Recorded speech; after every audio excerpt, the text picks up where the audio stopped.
จิตตาดูอมิวเดมาจิตตานักส่งช่วยจัดมิวจัดปุกกูมาဖြစ်ပါစေနဲ့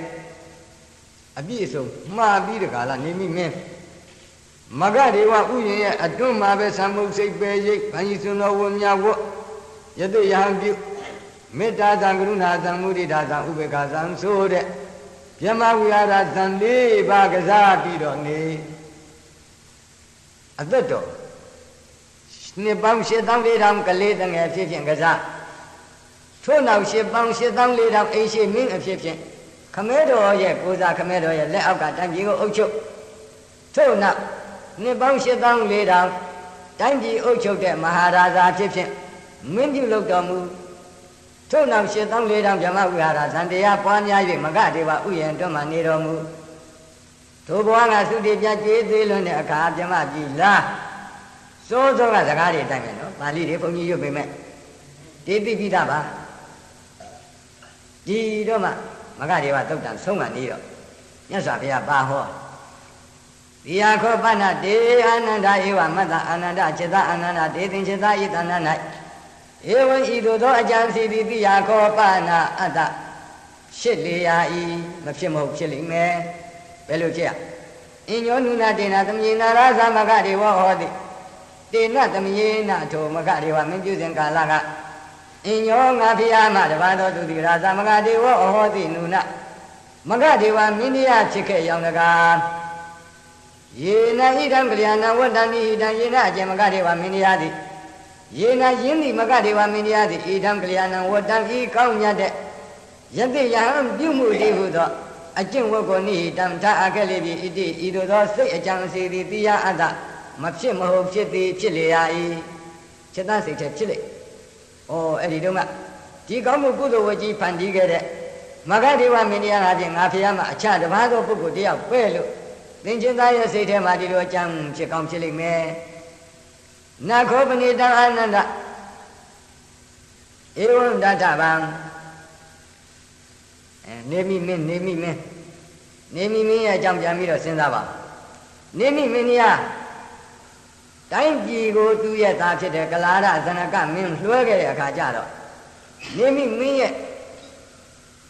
ဩဝါဒကိုအပြည့်အစုံလိုက်နာရလားမလိုက်နာဘူးလားဒါကလာရဇနကမင်းဆိုတဲ့နေမိရဲ့သားကိုတွားပြီးတော့စဉ်းစားရအောင်ညောခောပဏာနန္ဒနိမိတ်သာခောပဏာနန္ဒရေညောကလာရဇနကောနာမဗုဒ္ဓဩဟောတိจิตအာနန္ဒနေမိမင်းကြီးရဲ့သားကလာရဇနကတဲ့နတ်သောအဂါရသမနာဂါရိယံပပစီသောထုနိမိယတာကလာရဇနကမင်းတရားသည်အဂါရသမနာဂါရိယအိယာတိတောင်လူပေါင်းမှအင်ယာမတောင်ရံမောင်လူနပပစီတော်မထွက်ခဲ့ရေနေမိမင်းတို့လိုမဂဒေဝမင်းအစနေမိမင်းကြအောင်8400တို့မင်းတို့ကဲ့သို့8400အသက်ကျွေးရှိတဲ့အချိန်မှာတော်မထွက်ဘူးသောတံကလျာဏံဝတ္တံဥပ္ပစိန်တိသောထိုက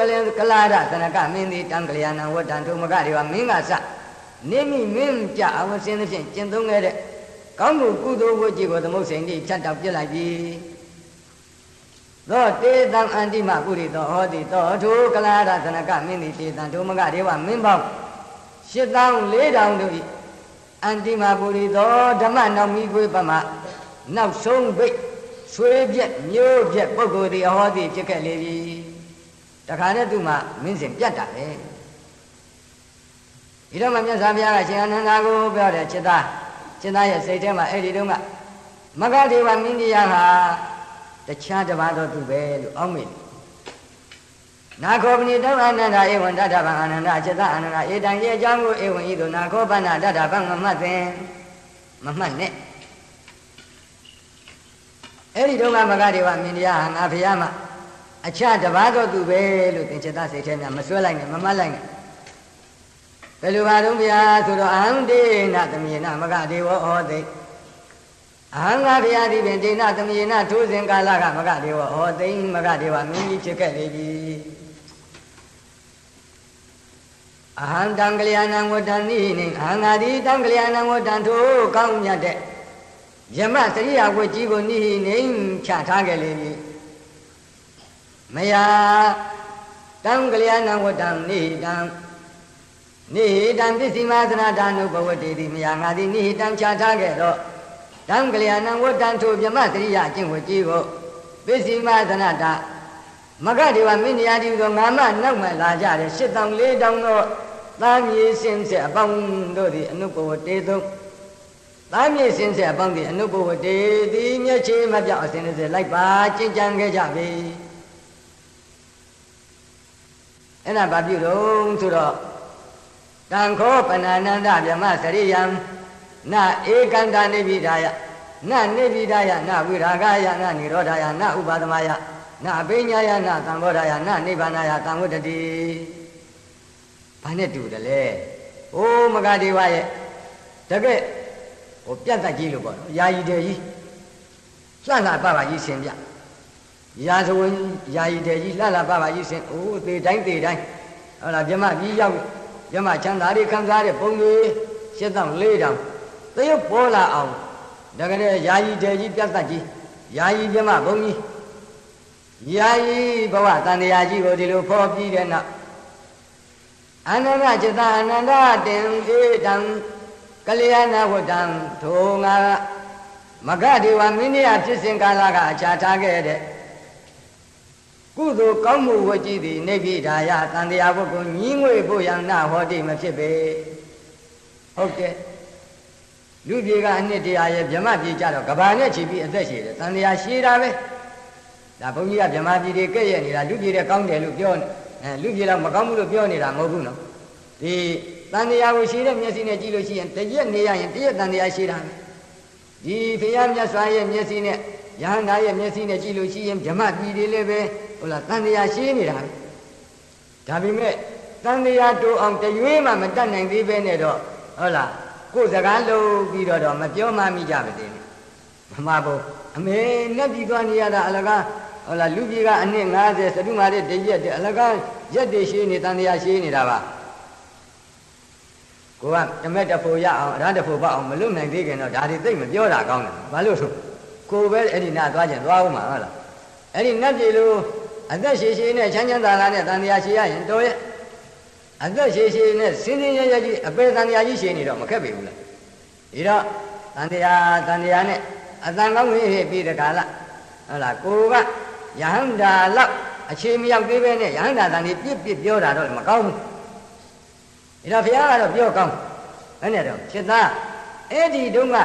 မဂ္ဂဒေဝမင်းဖြစ်ခဲ့တဲ့ငါဘုရားချထားခဲ့သောဗြဟ္မစရိယဝတ်ဟာတဲ့ကလျာဏဝတ်ကောင်းမှုဝတ်ကြီးဟာတန်တရားကိုညီးငွေကိုရမဖြစ်ဘူးတန်တရားကိုတတ်ချင်းကင်းဖို့ရံဝိရာကဖြစ်ဖို့ရမဖြစ်ဘူး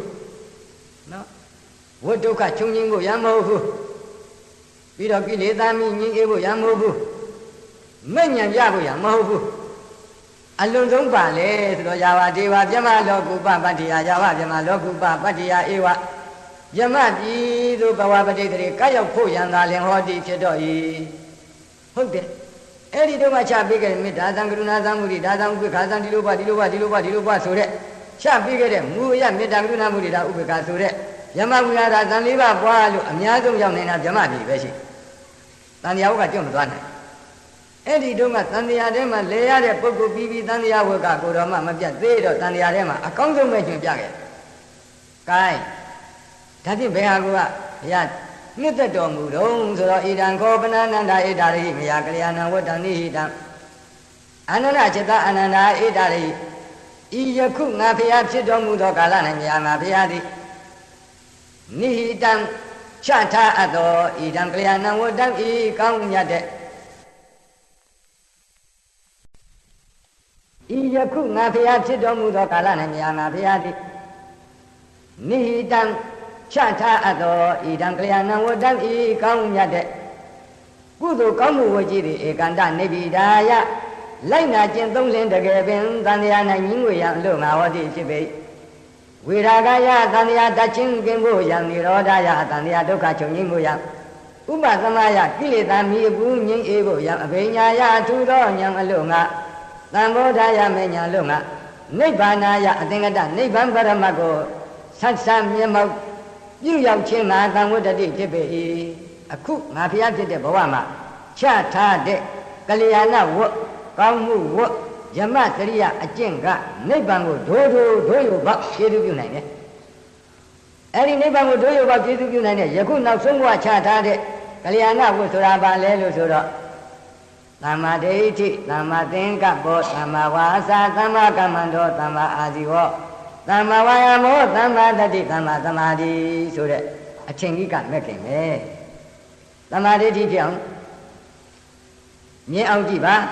သမ္မာကမ္မန္တဖြစ်အောင်နိက္ခမဝိတ္တအဗျာပါဒဝိတ္တအဝိန္ဒဝိတ္တဒီအကျံ၃မျိုးပဲကြံနေသမ္မာဝါစာဖြစ်အောင်ဝစီဒုစရိုက်၄ပါးရှောင်ပြီးတော့စကားပြောပါသမ္မာကမ္မန္တဖြစ်အောင်ကာယဒုစရိုက်၃ပါးရှောင်ပြီးတဲ့ကာလကာယကမှုပြုပါစေသမ္မာအာဇီဝဖြစ်အောင်မိစ္ဆာဇီဝအမျိုးမျိုးကရှောင်ပြီးတဲ့ကာလဘဝယတ္တိရေအသက်မွေးမှုစင်ကြယ်ပါစေ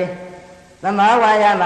သူတစ်ပါးဆင်ရဖို့ရန်အကုသိုလ်ဖြစ်ဖို့ရန်အလုပ်အားမထုံမိပါစေနဲ့ကုသိုလ်ဖြစ်ဖို့ရန်အလုပ်အားထုံမိပါစေသမ္မာတတိမဟုတ်တာတွေသွားပြီးအကုသိုလ်ဖြစ်မှာတွေကိုတတိယပြန်စဉ်းစားနေနဲ့ကုသိုလ်ဖြစ်ဖို့ရန်အတွက်စဉ်းစားအမှတ်ရအောင်ကြိုးစားသမ္မာသမာဓိမကောင်းတဲ့အာယုန်တွေမကောင်းတဲ့အလုပ်တွေစိတ်မထားဘဲနဲ့ကောင်းတဲ့အလုပ်ကောင်းတဲ့အာယုန်တွေထဲမှာပင်လင်စိတ်ကိုတည်တည်ထားသမ္မာသမာဓိဒါကတော့သမာဓိဖြစ်လို့ရှိရင်ဖြင့်ကြံတဲ့မဂ္ဂင်တွေကသမ္မာမဂ္ဂင်သမာသမာဓိဖြစ်အောင်သွားပါအဲ့ဒါဒီတဲ့နိဗ္ဗာန်ကိုဒုက္ခပေါ့ကျေးဇူးပြုနိုင်တဲ့အကျင့်ဒါပြင်ပြီးတော့သမာဓိဖြစ်အောင်ပဲလို့သမာဓိဖြစ်အောင်တော့မိမိတို့နှစ်သက်တယ်လို့ပဲခန္ဓာအနေနဲ့ယုံနာရဲ့လက္ခဏာ၃ပါးကိုရှုရှုအာယတနာအနေနဲ့ပဲရှုရှုဓာတ်အနေနဲ့ပဲရှုရှုသစ္စာအနေနဲ့ပဲရှုရှုပဋိစ္စသမုပ္ပါကနေပြီးတော့ပဲရှုရှုဣန္ဒြေနဲ့ပဲကြည့်ပြီးရှုရှုခန္ဓာအာယတနာဓာတ်သစ္စာဣန္ဒြေပဋိစ္စသမုပ္ပါဆိုတဲ့ဒီ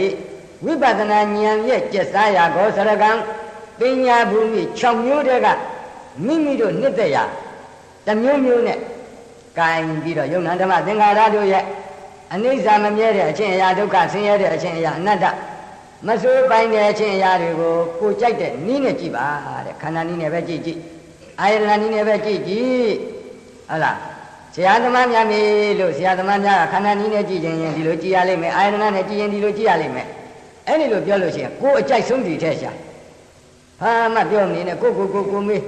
ငါဒီနည်းတွေ6မျိုးထဲမှာဘယ်နည်းအကောင်းဆုံးလဲဘယ်နည်းကောင်းဆုံးလဲလို့ကြည့်ရင်အဲ့ဒါကိုရုစီကိုဣဇာတရားဒါနဲ့ဟန်ကြတာအဲ့ဒါနှလုံးသွင်းဒီနှလုံးသွင်းတဲ့နေရာမှာပုဂ္ဂိုလ်ချင်းကမတူတယ်ဘူးနော်ရှင်မမောဂလနှလုံးသွင်းတာနဲ့ရှင်သာရိပုတ္တရာနှလုံးသွင်းတာမတူရှင်မမောဂလကြတော့ယုံနံဓမ္မသင်္ခါရကိုကလာပသမတနာဤအဖြစ်အစုလိုက်အစည်းလိုက်ပေါက်ပြီးတော့သုံးတတ်တယ်အနိစ္စဒုက္ခအနတ္တလက္ခဏာယဉ်တင်းတယ်ရှင်သာရိပုတ္တရာကြတော့အနုပဒဝိပဿနာဆိုပြီးတော့အမေသူသဏ္ဍာန်မှာရရှိတဲ့စိတ်ပေါင်း45ကိုတစ်စိတ်စီအဲ့ဒီသူသဏ္ဍာန်မှာဖြစ်နိုင်တဲ့စေတသိက်ပေါင်း52ပါးကိုတစ်ပါးစီအဲ့ဒီလိုလက္ခဏာယဉ်တင်းတာအဲ့သူသဏ္ဍာန်မှာရှိတဲ့ရုပ်ပေါင်း29ပါးကိုပထဝီဓာတုအနိစ္စဒုက္ခအနတ္တနေဓမ္မမှာနေသောအမသမိနာမေသောအတ္တအာဘောဓာတုအနိစ္စဒုက္ခအနတ္တနေဓမ္မမှာနေသောအမသမိနာမေသောအတ္တစသည်ဖြင့်ရုပ်လည်းတစ်ခုစီအဲ့ဒီလိုအတိတ်ရုပ်တစ်ခြားဟုတ်လားအတိတ်ပထဝီတစ်ခြားအနာဂတ်ပထဝီတစ်ခြားပစ္စုပန်ပထဝီတစ်ခြားအဲ့ဒီလိုမှုန့်ညက်တရားတွေကိုတစ်ခုစီဒီလိုအနုပဒဝိပဿနာနဲ့သွားဒါရှင်သာရိပုတ္တရာရဲ့အကြက်မိမိကြိုက်တယ်လို့သွားတဲ့အတွက်ကျေဝန်းသွားလို့15ရက်ကြာမှရဟန္တာဖြစ်တယ်။အိုးရှင်မမောဂလန်ကတော့ခတ်တုတ်နဲ့ခတ်ချုပ်သွားတော့9ရက်နဲ့ရဟန္တာဖြစ်အတူတူပဲဟုတ်လားတောထွက်လာကြတာအတူတူရဟန္တာဖြစ်တော့ရှင်မမောဂလန်9ရက်စောတယ်။ဒါနဲ့ရှင်မမောဂလန်ပညာကြီးတာပေါ့ရှင်သာရိပုတ္တရာနောက်တောင်ပြနေသေးတာဇာယနောက်ကြတာလို့နော်ဒီရဟတဘောပေါက်နောက်ကြတော့ရှင်သာရိပုတ္တရာပညာနှုတ်မလားလို့ဆိုမဟုတ်ပါဘူးတောင်ဝေးခုတ်ခြင်းတဲ့လူဝယုံတွေကတွေ့တဲ့တောင်ဝေးကဝယုံတစ်ခုဟုတ်လားပြင်ဘက်ကလွယ်ရခုတ်လာတဲ့တောင်ဝေးတော့ထောက်ပါဒါပေမဲ့ဒီအထက်မှာဖြောင်းရမယ်ရင်ရမယ်ဟုတ်လားအမျက်တွေလည်းလွတ်ရမယ်ဆိုတဲ့ဒီတောင်ဝေးရွေးခြင်းတဲ့လူကတော့ဒီအထက်မှာတော်တော်ရွေးရတယ်အဲ့လိုအကောင့်ရွေးနေတဲ့အတွက်ရှင်သာရိပုတ္တရာအကြာနေဒီလိုပြောကြပါစို့ဟုတ်လားအဲ့ဒီအကြာမျိုးရှင်သာရိပုတ္တရာကြာတဲ့15ရက်ကဘာမှအာမထုတ်ပဲအိတ်နေလို့နောက်ကြတာမဟုတ်ဘူးတကယ်တည်းဟိုဝယုံကြီးတွေကနေပြီးတော့အလှဆုံးဆိုတဲ့ဝါတောင်ဝေးလုပ်ခြင်းလို့တကယ်တည်းခက်ခက်ရင်းရင်းကိုတူးဖော်ပြီးတော့နှိုက်နေတာလေအဲ့ဒါကိုဟိုပညာမှာဖြင့်မှုန့်ညက်ကုံရော့တရားမရှိတော့ဘူးလို့အဲ့ဒီလိုဆိုရအောင်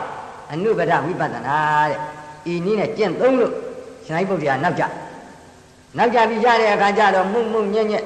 ကျိုးပန်းအားထုတ်လာရတဲ့အတိုင်းတောင်ဝေးကြီးဖြူဖြောင်းကြီးအမျက်ဒေါသလွတ်တဲ့တောင်ဝေးကြီးရလာတယ်လို့ပေါ့ သာဝကညာအထွတ်အထိပ်တခါလေးကြဒါကြောင့်ကိုရဲ့ရုစီနဲ့ကိုရှိကြတယ်ရှိတဲ့အတွက်ဆရာသမားများတို့ကပ်ပြီးတော့မေးလျှောက်ကြည့်လျှောက်တဲ့အခါမှာ၄၅၆မျိုးတော့ပြောလိုက်လို့ရှိရင်ကိုညံဘယ်ဟာအကြိုက်ဆုံးလဲစဉ်းစားအဲ့ဒီအကြိုက်ဆုံးမဲလို့အဲ့ဒီလိုကြိုးစားလို့ရှိရင်သမာဓိဖြစ်ပြီသမာဓိဖြစ်ရင်သမာဓိ၅ပါးအစာရှိသောနောက်မဲ့ခင်တွေဟုတ်လားရှေ့ကမိသားကောင်းမျိုးကြီးကသွားလို့ရှိရင်နောက်ကနောက်တွဲတွေကတခါတည်းနောက်ကလိုက်တာတောင်ကိုသွားတယ်တောင်တော့လျှောက်လိုက်ပဲနော်လက်ဝဲလန်းသွားရင်လက်ဝဲလန်းနောက်ကတွဲတွေလိုက်တာလက်ရလန်းသွားရင်လက်ရလန်းနောက်ကတွဲတွေကခေါင်းတွဲသွားတယ်နောက်လိုက်တာသမာဓိကမိသားကောင်းမျိုးပါပဲဟုတ်လားနောက်ကျန်တဲ့မဲ့ခင်တွေဟာဒီနောက်တွဲတွေအဲ့ဒါကြောင့်မြတ်စွာဘုရားကသမာဓိတရားစရှိတဲ့အထင်ကြီးကမဲ့ခင်တိဟူတော့ကလျာဏဝဟာနိဗ္ဗာန်ကြည့်အောင်ပို့ဆောင်နိုင်တယ်ဒါဖြင့်ဗာများမှကြားစေခြင်းလေတံဝောဟံအာနန္ဒဧဝံဝဒာမိအာနန္ဒจิตအာနန္ဒတန်တသမထိုတို့မဂ္ဂင်၈ပါးရင်ယထာတိနိဗ္ဗာန်တန်ရအောင်ကျေးဇူးဆောင်နိုင်လေသောကြောင့်ဟောသင်္ချေသားတို့ကိုငါဘုရားသည်ဝဒာမိအမှားစကားမိန်ကြလိုပေ၏ခြေသားတို့မဂ္ဂင်၈ပါးရင်ယထာတိနိဗ္ဗာန်ရအောင်ပို့ဆောင်နိုင်တဲ့အတွက်အမှားစကားအထုပြောကြလိုပေတယ်ပါတော့ယေနမေဣတံကလျာဏံဝတ္တံနိဟိတံနုပဝတ္တေယဓမ္မခောမေတုံမေအာနန္ဒမဟာခောမေတုံမေအန္တိမပုရိသအဟုဝဋ္ဌာအာနန္ဒจิตအာနန္ဒ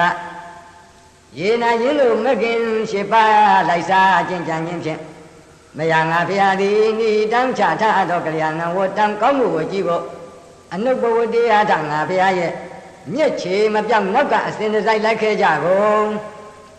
တုံမေသင်္ချေသားတို့ဒီမင်္ဂဖေယဤအန္တိမပုရိသသာသနာကိုဖြတ်တဲ့နောက်ဆုံးပုဂ္ဂိုလ်တို့သည်မအဟုဝဋ္ဌမဖြစ်ကြကုန်လဲလေးလေးနက်နက်မှားထားတဲ့တကားငါဘုရားရဲ့သာသနာကိုဖြတ်တဲ့နောက်ဆုံးပုဂ္ဂိုလ်တွေမဖြစ်ကြနဲ့ယတမိန်ခောအာနန္ဒပုရိသယူကေဝဋ္ဌမာနေအာနန္ဒจิตအာနန္ဒယတမိန်ပုရိသယူကေအကျဉ်းတို့သဘောရှိတော့ငါဘုရားရဲ့သာသနာဝန်ထမ်းတဲ့ပုဂ္ဂိုလ်သည်ဝတ္တမဏိဖြစ်လာသည်ရှိတော့ဧဝရူပတ္တကလျာဏတ္တဝတ္တတဤသို့သဘောရှိတဲ့မဂ္ဂင်၈ပါးတည်းဟူသောကောင်းမှုကိုကြည့်၏သမုတ်စေတော့အကျွမ်းမဲ့ပြတ်တောက်ခြင်းသည်ဟောဒီဖြစ်၏သောထိုမဂ္ဂင်၈ပါးအကျွမ်းမဲ့ပြတ်တောက်တဲ့ပုဂ္ဂိုလ်သည်ဒေသံထိုငါဘုရားရဲ့သာသနာဝန်တပည့်အစဉ်ဆက်တို့နဲ့အန္တိမပုရိသောနောက်ဆုံးပုဂ္ဂိုလ်သည်ဟောဒီဖြစ်တော့၏တံတတ္တမထို့ကြောင့်ဟောသင်္ချေသားတို့ဟာငါဘုရားသည်မယနာသည်နိဟိတံချထအပ်သောခဲခဲရင်ရင်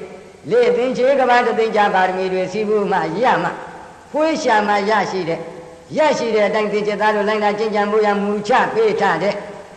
ဧဝရူပံကလျာဏဝတ္တံဤသို့သဘောရှိတဲ့အထင်ကြီးကမဲ့တိဟုသောကလျာဏဝတ်ကိုအနုပဝတ္တေအာထာငါဖျားနောက်မျက်ခြေမပြောက်ကောင်းကောင်းလိုက်ပါကျင့်ကြံကြကုန်မာခောတုံမေမာခောမေတုံမေအန္တိမပုရိသဟုဝဋ္ဌจิตတို့အာငါဖျားရဲ့နောက်ဖြားပုဂ္ဂိုလ်တွေတနည်းအားဖြင့်ငါဖျားရဲ့အနွယ်ဆက်ကိုဖြတ်တောက်ပြစ်တဲ့ပုဂ္ဂိုလ်တွေမဖြစ်ရကြနဲ့ဒီလိုမြတ်စွာဘုရားလေးလေးနဲ့ဩဝါဒပေးပြီးတော့ဒီသုတ်တံသိမ့်အထကထာကဒီနေရာမှာတဲ့ဒီသာသနာနဲ့ပတ်သက်ပြီးတော့တဲ့ပုဂ္ဂိုလ်၄မျိုးမှတ်ရဘာလဲဒီဝတ်ကိုလိုက်ပြီးကျင့်တဲ့ပုဂ္ဂိုလ်ကတစ်မျိုးဒီဝတ်ကိုကျင့်ပြီးပုဂ္ဂိုလ်ကတစ်မျိုးဒါကောင်းတဲ့ပုဂ္ဂိုလ်က2မျိုးတဲ့ဒီဝတ်ကိုဖြတ်နေတဲ့ပုဂ္ဂိုလ်ကတစ်မျိုးဒီဝတ်ကိုဖြတ်ပြီးပြီဆိုတဲ့ပုဂ္ဂိုလ်ကတစ်မျိုးတဲ့အဲ၄မျိုးမှတ်ရသမုတ်စိန်တိပုဂ္ဂိုလ်ဘုရားချထားတဲ့အထင်ကြီးကမခင်တိဟူသောပြမစရိယဝတ်ကြီးကိုဖြတ်တောက်နေတဲ့ပုဂ္ဂိုလ်ဆိုတာဘာလို့လဲသီလဝန္တပုဂ္ဂိုလ်ဖြစ်ပြီးတော့ငါမဲ့ဖို့ရမှာမဟုတ်ပါဘူးလို့စိတ်ကိုလျှော့ပြီးလုံလဝရိယလျှော့ပြီးယဟန်တရားအားထုတ်တဲ့ပုဂ္ဂိုလ်ဒါသမုတ်စိန်တိသီလတော့ရှိရဲ့ဒါပေမဲ့ငါဒါသီလနဲ့ဒီဘဝပြီးမှာပါမဲ့ဖို့ရမှာမဟုတ်ပါဘူးဆိုပြီးတော့လုံလဝရိယလျှော့နေတဲ့ပုဂ္ဂိုလ်တဲ့အဲ့ဒါဟာကလျာဏဝတ်ကိုဖြတ်တောက်နေစေပုဂ္ဂိုလ်တဲ့ဒုသီလပုဂ္ဂိုလ်လုံးလုံးသီလမရှိတဲ့ပုဂ္ဂိုလ်ကတော့ကလျာဏဝတ်ကိုအကြီးအစီဖြတ်ပြီးတဲ့ပုဂ္ဂိုလ်တဲ့ဒါသမုတ်စိန်နာပုဂ္ဂိုလ်တဲ့ဒါမျိုးကောင်းပြီကလျာဏဝတ်ကိုကျင့်ကြံစေပုဂ္ဂိုလ်ကျင့်ကြံပြီးပုဂ္ဂိုလ်ဘာလဲကျင့်ကြံစေပုဂ္ဂိုလ်ဆိုတာကဟုတ်လား ဒီယဟန်တရားပွားများကြိုးကုပ်အားထုတ်တဲ့ကလျာဏပုထုဇဉ်နဲ့တကွသောတာပန်သဂဒါကံအနာဂံတိအောင်အရဟတမေတိအောင်အောက်အရိယာ9ပါးအဲ့ဒီပုဂ္ဂိုလ်တွေကကျင့်ကြံစေပုဂ္ဂိုလ်တဲ့နော်ယဟနာပုဂ္ဂိုလ်ကြတော့ကျင့်ကြံပြီးပဝတ္တိတပုဂ္ဂိုလ်တဲ့ဒီသုတ်တန်တစ်ခုလုံးခြုံကြည့်လို့ရှိရင်ဟုတ်လားသမုတ်စိန်တတိအထင်ကြီးကမဲ့အကျင့်ကိုဖြတ်တောက်ဆဲဖြစ်တဲ့ပုဂ္ဂိုလ်သမုတ်စိန်ကအထင်ကြီးကမဲ့အကျင့်ကိုဖြတ်တောက်ပြီးဖြစ်တဲ့ဒုတိလပုဂ္ဂိုလ်ပဝတ္တိအထင်ကြီးကမဲ့အကျင့်ကိုကျင့်ကြံနေတဲ့ဖြစ်တဲ့သက္ခပုဂ္ဂိုလ်ပဝတ္တိတအထင်ကြီးကမဲ့အကျင့်ကိုကျင့်ကြံပြီးဖြစ်တဲ့ယဟနာပုဂ္ဂိုလ်လို့ပုဂ္ဂိုလ်၄မျိုးမှတ်ထားပါဒီသုတ်တန်တစ်ခုလုံးဒါနဲ့မြတ်စွာဘုရားသိမ့်တော်ရှင်အာနန္ဒာသာဓုအနုမောဒနာနဲ့ဣဒံမောသဗ္ဗဝါတံနောအာသမအာနန္ဒောဘဂဝါတောဘာတိတံပိနန္တိလို့ဘုရားတရားတော်ကိုသာဓုနဲ့တရားပွဲသိမ့်ခဲ့ပါဒီတော့ခြုံပြီးတော့ကြည့်မဂ္ဂဒေဝသုတ်တန်တစ်ခုပြီးသွားအဲ့ဒီမဂ္ဂဒေဝသုတ်တန်တစ်ခုလုံးကခြုံကြည့်လိုက်မယ်ဆိုလို့ရှိရင်မဂ္ဂဒေဝမင်းပေါင်း8400တောင်သာတော်အရှင်မြေတော်အဆက်မြစ်တော်အညွတ်အတွတ်ရှိစွာ8400မင်းပြတိုင်အောင်မိမိရဲ့အုတ်ခေါင်းမှာဆန်းတပြူဆန်းပင်ဖြူလာပြီဆိုလို့ရှိရင်မဂ္ဂဒေဝဥယျံတရဥယျံအတွန်းတောထွက်တော်မူကြမြဲသားတော်တာကြီးဥပဒါဇာအားထီနံလွှဲအပ်ပြီးတော့မဂ္ဂဒေဝတရဥယျံအတွန်းကိုတောထွက်၍ယသိယဟန်ပြုပြီးတော့ဓမ္မစရိယယမဝိဟာရဇံမြပွားများပြီးတော့ဓမ္မပုံတို့ကရောက်တော်မူကြတာ8400အဆက်ကိုမျောပြီးတော့ကြည်ကြတာနိမိဇဟောမဲ့ကြံတော့မြတ်စွာဘုရားဇတ်တော်အဟုကဘာစလိုက်တယ်လေဣစေရဝတ္တလောကသမိန်ဥပ္ပေသံတိဝိသခဏယထာဟုနိမိရာဇပန္တိတောကုသလတိကောဒီကစယထာခြင်းခါ၌ပန္တိတောရှေးရေးနောက်ရေးထောက်တွေ့ညွှန်မြင်ပညာရှင်ဖြစ်တော်မူပေသောကုသလတိကောကုသိုလ်ကောင်းမှုကိုလူလူကြည်ညိုအလိုတော်ရှိတော်မူပေထသောနိမိရာဇာဖျားလောင်နေမိမင်းတရားသည်အဟုဖြစ်ခဲ့လေပြီအကျဉ်းအချိန်အခါ၌ကိုယ်တိုင်ကဉာဏ်ပညာရှိ၍ကုသိုလ်ကောင်းမှုကိုအင်မတန်လိုလားတဲ့ဖျားလောင်နိမိမင်းတရားကြီးလူပြည်လောကမှာပေါ်ခဲ့ပြီဒါထို့သောလူပြည်လောကပဲနိမိမင်းတရားထွန်းကားပေါ်ပေါက်သောအခါကာလ၌လောကသမီးလောကကြီးတဲ့၌ဝိသကနာရှိရေးနောက်ရေးထောက်တွေ့မြောင်မြင်ပညာရှင်တို့သည်ဥပ္ပေသံတိပွန့်ပေါ်ခဲ့လေကုန်ကြီးတကားဣစေရံဝတ္တလက်ဖြစ်ပြီး၍အံချီတိုက်ပါပေစွာဣတိဤသို့မဟာသနတလူများအပေါင်းဤမဟာသနောလူများအပေါင်းသည်ခုနကထံဂုံကျေးဇူးစကားကိုကထေတိပြောကြားခဲ့လေပြီဖျားလောင်မိမိမင်းတရားရဲ့လို့ထွန်းကားပေါ်ပေါက်တဲ့အချိန်အခါမှာလူရောနတ်ပါသရဝါတွေကလောကကြီးမှာဖြစ်ပညာရှင်ပုဂ္ဂိုလ်ကြီးထွန်းကားခဲ့ပြီသိပြီးအဟောစရာကောင်းတာဘဲလို့ကောင်းတင်ပြောကြတဲ့စကားတွေလူပြည်နတ်ပြည်အနှံ့အပြားပေါ်ပေါက်ခဲ့တယ်တဲ့ဒီကတရားဥစ္စာဒီတရားဥစ္စာပြန်တော့ဒီဇတ်တော်ကိုဘယ်တရားဟောတယ်ဆိုတဲ့အကြောင်းထကထာကအကျဉ်းချုပ်ပါခေါ်တယ်လေဣစေရဝတ္တလောကသမိန်တိဣဒံဣစေရဝတ္တလောကသမိန်အစရှိသည်ဤနိမိဇာတကတရားဒေသနာတော်မြတ်ကိုတထာလူနတ်တို့ဤဆရာမြတ်စွာဘုရားသည်မိထီလာယံဥပနိကာယကုရုတိုင်းဝိရိယတိုင်းမိထီလာပြည်ကိုအမိပြု၍မဂ္ဂဒေဝအံဘဝနိမဂ္ဂဒေဝမင်းတရားစိုက်ပျိုးခဲ့သဖြင့်မဂ္ဂဒေဝအမည်ရသောတည်းဥယျာဉ်တော်၌ဝိရံတော်တရင်သုံးနေတော်မူစဉ်တိတပါတုကမံပြုံးရွှင်မှုထင်ရှားပြုခြင်းကိုဥပအာရဘအကြောင်းပြု၍ကတိတိဟောကြားတော်မူခဲ့လေပြီနိမိဇဂုမြတ်စွာဘုရားဝိဒေဟတိုင်းအဝံအပါမိထီလာပြည်ရ၌မဂ္ဂဒေဝတည်းဥယျာဉ်အတွန်းဘုရားကိုယ်တော်မြတ်ကြီးပြုံးရွှင်တော်မူခြင်းအကြောင်းပြုပြီးတော့ဟောတော်မူပါတယ်မဂ္ဂဒေဝတည်းဥယျာဉ်ဆိုတာနေမိမင်းတရားကြီးမပေါ်မီအဆက်ဆက်ဘိုးလောင်တော်ဘေးလောင်တော်အဆက်ဆက်8400တောင်သောမင်းဆက်တုံးမှာပထမဥဆုံးအာတိပုရိသခေါ်တဲ့မဂ္ဂဒေဝမင်းတရားစိုက်ပျိုးခဲ့တဲ့ဥယျာဉ်တည်းဥယျာဉ်ဒီတည်းဥယျာဉ်ကအချင်းတန်လို့သင်္ခါရဓမ္မတာအတိုင်းတည်းပင်တွေဆွေးလို့အိုလို့ လဲတဲ့ဟုတ်လားပြက်တဲ့စီးတဲ့အခါနောက်အသစ်ထပ်၍စိုက်တဲ့စိုက်တိုင်းတော့တည်းရဲ့ပင်တွေကိုလည်းပဲမဂဒေဝဥယျင်ပဲလို့မူလနာမည်နဲ့နာမည်တွန်းခဲ့ဘုရားကိုယ်တော်မြတ်မဂဒေဝတည်းရဲ့ဥယျင်အတွင်းသင်းသုံးနေတော်မူကညံ့နေချမ်းယဟန်တော်များခြံရံ၍တည်းရဲ့ဥယျင်အတွင်းခကြီးဒေသစာရီလှိလိကြွတော်မူတဲ့အခါနေရာတစ်ခုရောက်တော့ဒီနေရာငါရှိတုန်းကဖြစ်များဖြစ်ဖူးခဲ့သလားစဉ်းစားတော်မူတဲ့အခါကျတော့မဂဒေဝမင်းဘဝမှသည်8400သောမင်းဆက်တို့ဒီတည်းပင်ဒီတည်းဥယျာဉ်အတွင်းမှာတော်တော်မူကြတဲ့အကြောင်းကောင်းကောင်းကြီးမြင်တော်မူပြုံးတော်မူလိုက်ဘုရားကိုယ်တော်မြတ်ကရှိကကြွပြီးပြုံးလိုက်တယ်ဆိုရင်ပဲဆွဲတော်လေးစုကနေပြီးတော့ဖိတ်တောက်တဲ့ရောင်ချီတော်အလုံးတွေဟာအပေါ်ကိုဝဲကနေတက်လာပြီးတော့အုတ်ခေါင်းတော်သုံးပတ်ပတ်ပြီးတော့ပြန်ကြသွားဆွဲတော်ပြမှာပျောက်ကြဒါကိုနောက်ကနေပြီးတော့ရှင်အနန္ဒာကမြင်တော့သိဩနုခောဗန္တိဟေတုကောပစ္စယောဘဂဝါတောတိတတဘာတုကမ္မာယနာအာဂရဏိနာတထာယတတိတံဘာတုကရွန်တိမြတ်စွာဘုရားရှင်တော်ဘုရားပြုံးရွှင်တော်မူဖို့ရန်ဘယ်လိုအကြောင်းတူရှိပါတော့အကြောင်းမဲ့မြတ်စွာဘုရားများပြုံးထုံးတတ်မရှိပါဘူးဘုရားလို့ဒီလိုလျှောက်တဲ့အခါမြတ်စွာဘုရားကဘုဒ္ဓဘုဗ္ဗံအာနန္ဒဤမသမိမဂဒေဝအံဘဝနေမဂရာဇာအဟောတိမဂဒေဝနာမအတ္တမိကောဓမရာဇာဓမေတိတောမဟာရာဇာအစရှိသည်ဖြင့်ရှင်းသာ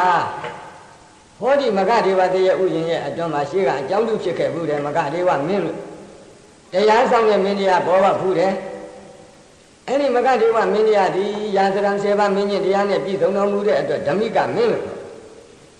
သင်္ဃဟ4ပါးမင်းတို့ကျင့်ရမယ်တရားဖြင့်တိုင်းသာပြည်သူဘိုလ်လူတို့နှစ်သိမ့်သေးတဲ့အတွက်ဓမ္မရာဇာမင်း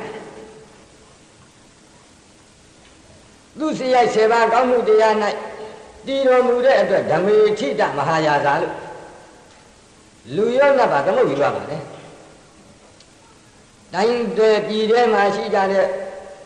ပြည်ရဲ့ဝမ်းဖြစ်သောပုံနာမျိုးတွေတကြွယ်မျိုးတွေကုံသွဲမျိုးတွေကိုပြင်းမြဲတိုင်းသောဘိုးလောင်းတော်ပြည်လောင်းတော်တို့လက်ထက်အဆက်ဆက်ကဆင်းသက်လာတဲ့အခွင့်အရေးကပေး၍ချီးမြှောက်တော်မူတယ်။ဘာဖြစ်လို့တော့တထေးတို့တကြွယ်တို့ကုံသွဲတို့ဆိုတာဟာတိုင်းပြည်တစ်ခုရဲ့ဝမ်းဖြစ်တယ်ဝမ်းဖြစ်ပြည့်ရှင်မင်းဒီတိုင်းပြည်ရဲ့ဥခေါင်းတိုင်းပြည်ရဲ့ဥခေါင်းတထေးတကြွယ်ကုံသွဲများဒီတိုင်းပြည်ရဲ့ဝမ်းပိုက်တိုင်းပြည်ရဲ့ဝမ်းပိုက်ဖြစ်သောတထေးတကြွယ်ကုံသွဲတို့ရဲ့ဝိနည်းမှာမှစီးပွားဥစ္စာဒီဟုသောအစာအာဟာရမရှိရင်ဒီတတ္တဝါဒီလူဘယ်နဲ့လို့အသက်ရှည်ဖြစ်မလဲမဖြစ်နိုင်ဘူးဒီတိုင်းပြည်တစ်ခုကိုလူတစ်ယောက်အနေနဲ့ဒါလိုရှေးကတော့ဥပမာနဲ့မြင်တော်မူကြဘုရားရှင်နေလဲဟောတော်မူခဲ့ဒါကပြည်ရဲ့လက်ဗမာဒါကပြည်ရဲ့ချင်းရှင်တိုင်းပြည်အုပ်ချုပ်မင်းလုပ်တဲ့ပုဂ္ဂိုလ်ကတိုင်းပြည်ရဲ့ခေါင်းဒီတိုင်းပြည်မှာယဟန်ပုံနာဆိုတဲ့သူတော်ကောင်းတွေကပြည်ရဲ့တခွန်းအဲ့ဒီလိုဒီတိုင်းပြည်မှာရှိကြတဲ့ပုဂ္ဂိုလ်တွေကိုဥပမာအသီးသီးပေးကြတဲ့အနက်ကတထေးတကြွယ်ကုန်းတယ်ဆိုတဲ့ပြည်ဝမ်းကိုမဖောက်တော့အားဖြင့်ပေးငယ်တိုင်းတော့အခွင့်အရေးများပေးလို့လှလှပပဖောက်ကဝယ်ယူစေတယ်ပြည်ဝမ်းသာတယ်အဲ့ဒီလိုတိုင်းပြည်ကသာသာယာယာရှိတော့ပြည်တွင်းရေးအေးမြတယ်စီးပွားရေးကောင်းလို့အဲ့ဒီလိုအေးမြတော့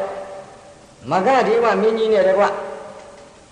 တိုင်းသူပြည်သားတွေဟာနေ့စဉ်၅ပါးသီလဆောင်ဥပောတထေသဥပဝတ္တိသံတုတ္တိပင်သတ္တိအထမိန်္စပက္ခန္တလဇံပက္ခလသုပက္ခဆိုတဲ့တပက္ခမှာ14ရက်ဆိုတဲ့ဥပုံနေမလဲဥပုပ်ဆောင်နေ15ရက်ဆိုတဲ့ဥပုံနေလည်းပဲပန္နရတိဥပုံနေလည်းဥပုပ်ဆောင်နေ10ရက်ဆိုတဲ့အထမီဥပုံနေလည်းပဲဥပုပ်ဆောင်နေအဲ့ဒီ14ရက်စာတုတ္တိဥပုပ်15ရက်ပန္နရတိဥပုပ်10ရက်အထမီဥပုပ်တို့ရဲ့ရှေ့နောက်တရက်အကျိုးအပိုးဆိုတဲ့ရှေ့တရက်နောက်တရက်မှာလည်းပဲဥပုပ်တွေကစောင့်လို့တပက္ခမှာ9ရက်ဥပုပ်ဆောင်သုံးတယ်ဒီလိုဆောင်သုံးလို့နှစ်ပရိသေရကြာညောင်းလာတဲ့အခါမဂဒေဝမင်းတရားကသတ္တာတိကခေါ်၍ငါရဲ့ဥခေါင်းတော်မှာဆံပင်ပြူများထင်ရှားပေါ်ပေါက်တဲ့အချိန်ငါကိုအကြောင်းကြား ကောင်းပါကြီးတရားဝန်ခံအချိန်နှစ်ပြိစေရအတန်ကြာသောအခါထုံနည်း၎င်းစန္ဒာတိကမဂဒေဝမင်းကြီးရဲ့အုတ်ခေါင်းကိုကြည့်လိုက်တဲ့အခါကျတော့သံမြင်ပြူတွေပေါက်တာမြင်အရှင်မင်းကြီးဒေဝဒုတခေါ်တဲ့သေမင်းတမန်တွေရောက်လာပါပြီအရှင်မင်းကြီးရဲ့အုတ်ခေါင်းတော်မှာသံမြင်ပြူတွေပေါက်ရောက်လာပါပြီဒီလိုဆိုရင်အဲ့ဒီသံမြင်ပြူတွေကိုတရိုတသေးရွှေမွေးညံ့နဲ့နှုတ်ပြီးတော့ငါလက်ဝါးတဲ့ထဲဆန်းလက်ဝါးနဲ့ခံနေရိုးသေးတယ်ညက်နိုးလွန်းလို့မဟုတ်ပါဘူးတန်ဝေကယူခြင်းလွန်းလို့တပင်းမှမပြောက်မတင်နဲ့လက်ဝါးတဲ့ရောက်တယ်ဆိုရင်မဂဒေဝကမဂဒေဝမင်းပါလားမိလျော်လာကြည်လားသေမင်းဓမ္မလေးရောက်လာလို့တောင်မှသင်္ဝတ္ထုအာယုံကာမဂုဏ်လေးမစွန့်ပိုင်နိုင်သေးဘူးလားအဲ့ဒီလိုဆိုပြီးတော့တခါတည်းတန်ဝေကကြီးစွာရတဲ့အတွက်ငါ့ကိုတန်ဝေကရအောင်ပါရမီဖြည့်ပေါ်ရပြီလေဆိုပြီးတော့သတ္တာတိအားအခွန်တသိန်းတစ်နှစ်ထွက်တဲ့စားကြီးရွာကြီးကိုရွာသားခခံပြီးတော့သားကြီးဩရတအိရှိမင်းသားရရှိတော်မှာခေါ်ရောက်တဲ့အခါကျတော့သားကြီးခမဲတော်မှာသိမင်းဓမ္မကြီးရောက်လာပြီဟောဒီကြည့်တော့သပင်းပြူတွေကွက်ဒီတော့ခမဲတော်မဂဒေဝဥယျင်တော်ထွက်ပြီးတော့ယသိယဟန်ပြူတော့မယ်ဒီလိုပြောဘာကြောင့်ယသိယဟန်ပြူရမလို့ဆိုတော့ဥဒ္ဓမင်းကတို့ဟာမယ်ရှံဣမေဇာတဝေယောဟရပါတုဘုဒ္ဓဒေဝဒုတာပတ္တိဇာသမယောမမဒါနจิตမေရှံဃာယဝယောဟရာပထမအရွယ်မှာဒုတိယအရွယ်တို့ရောက်အောင်ကိုယ်ဆောင်တတ်ဒုတိယအရွယ်မှာတတိယအရွယ်တို့ရောက်အောင်ကိုယ်ဆောင်တတ်တဲ့ဤမေဥဒ္ဓမင်္ဂတို့ဟာဤဩခေါင်း၌ပေါက်ရောက်တဲ့သံမြင်ပြူတို့သည်ပါတုဘုဒ္ဓထင်ရှားဖြစ်ခဲ့လေကုန်၏ဒေဝဒုတာသေမင်းဤဓမ္မတို့သည်ဒေဝဒုတာနတ်ကဲ့သို့မှန်ကန်သောဓမ္မတော်တို့သည်ဝါဒေဝဒုတာဝိသုဒ္ဓိနတ်ဖယားမြတ်တို့၏တောထွက်ဖို့ရန်လှုပ်ဆော်ပေးတဲ့နတ်ဓမ္မတို့သည်ပါတုဘုဒ္ဓထင်ရှားဖြစ်ခဲ့လေကုန်၏တသမထို့ကြောင့်မမငါခမဲတော်ဤပပိစာသမယောယသိယဟန်ပြုကိုရအချိန်တန်ခဲ့ပြီဟောဒီသံမြင်ပြုတွေကြည့်ပါလားဒါကြောင့်ခမဲတော်ယသိယဟန်ပြုကိုအချိန်တန်ပြီသားတော်ဒါကြောင့်သားတော်ကိုကြီးနှံ့လွှဲအပ်ခမဲတော်ကိုယ်တိုင်ကတော့မကသေးပါတရဲ့ဥယျာဉ်ရဲ့အတွင်းမှာသံဃုဆွေများရိပ်ပဲ၍ဖန်ကြီးစွန်းနေဝများဝတ်ပြီးတော့ယသိယဟန်ပြုတော်မယ်